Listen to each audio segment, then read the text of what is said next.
Counter Strike.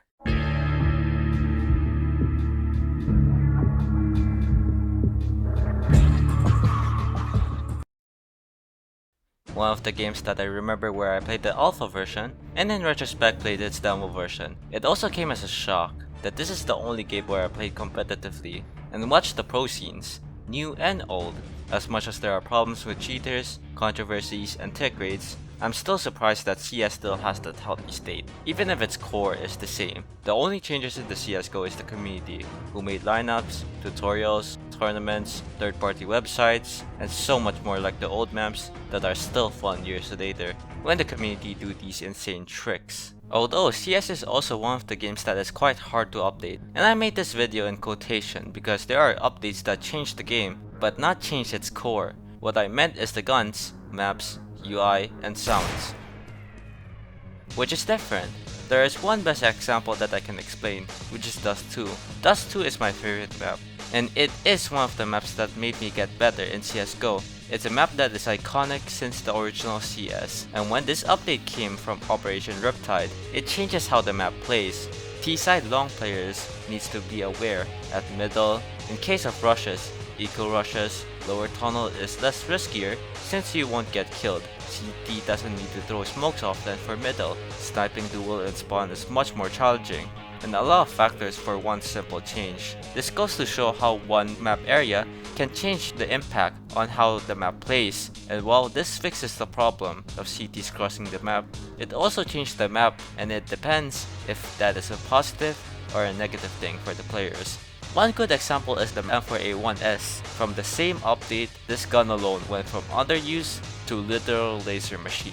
And CSGO is an asymmetrical game. Maps are more CT-sided, while T-side economy is much more forgiving. So buffing the M4A1 from a 4 hit instead of 5 hits changes how people play. Not by the gun, but the balance. T-side are much harder since the gun is now 4 hits, easy to spray, and silent. But while Valve nerfed its 5 bullets in range, this gun is still used when I played the current update because of the spray and the cheaper price, which is quite a shocking how one minor change can be a huge risk and reward type.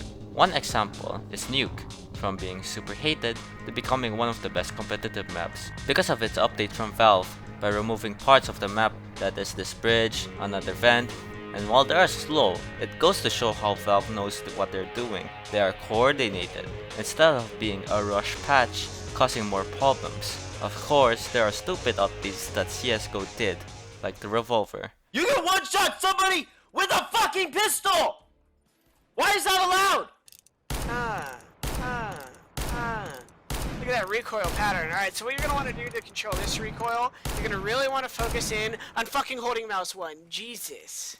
This gun is one of the most overpowered weapons, and it is a weapon that is so underused after the update that I respect JW using it in pro play. Maybe he's been practicing hard, maybe he knows the secrets. Okay, we need JW cam because I don't care what else happens. No, no!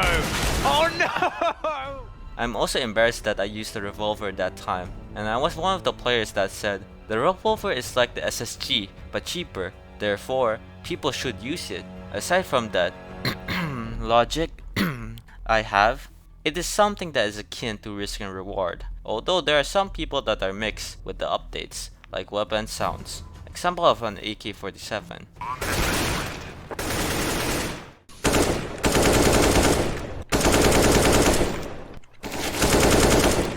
I don't know about you, but I am fine with both, since more important for me is how functional the game is, and it's up for the developers to decide what can be changed and have a justification to do it, which can go to the remaster. Remastering is a topic that I haven't experienced as the game goes on, and I only rarely played CS because I went to my cousin's house and just played some deathmatch. Now viewing it in 2013, there are particular differences in the maps. The best example is Dust 2. The new terrorist models, graphical fidelity, but which begs the question, how did Valve remaster everything by not changing these small models that can plague how the map plays, which is actually really difficult. People are mixed with remastering maps. Nuke, Inferno, and Dust are great, but Cache and Cobblestone have been strange, which later, these two maps I mentioned, removed from the pro scene and face it. I really like Cache, and while I can play it, I'm not used to 64 ticks after I played Face It a lot. Speaking of that, remember Mirage? The perfect map was played in any mode, and when they added this bench in 2020, it became easier to counter short because B short players has two angles to worry about, which is a good thing, since B short and connector are power positions and effective to control high, middle, and low tunnels. Dust 2. Remember where you cannot throw utility from above it at B? Now you can execute B in any pace. These small changes can change the procedure of going a site. Vertigo from the entrance, making the CTs hard to control short. While these updates make the T side win rate better, but it is still a CT sided map from pro play. There are so many examples of updates that can change the map, and I could list all of them. The overpass, vertigo, and nuke. Changes are one of them that is super different. But I want to mention that the community in CSGO is quite, no hard feelings, naive. They say that CS is quite repetitive over time, but when there's changes from Valve, they start to complain. Dust 2 is super repetitive, and one of the least played maps in Rio Major, and Valve wants to change that, which they made Anubis. And that map, I don't have official opinions because I don't have good experience and thoughts about it. But there are opinions about being frustrated and always, why does this map needs to be removed from the pro play? This seemed to be a representative of fan bases, and not just only CSGO, but gaming as a whole, which is another topic that I might discuss. Every change that Valve makes is a tripping mine that is full of money or negative reactions. At the end of the day, communities are a large scale of individuals that people should know, and you cannot please everyone because they are different, but their opinions, thoughts, and beliefs. Still, CSGO is still relevant from 10 years later, and still is one of the competitive games that I played.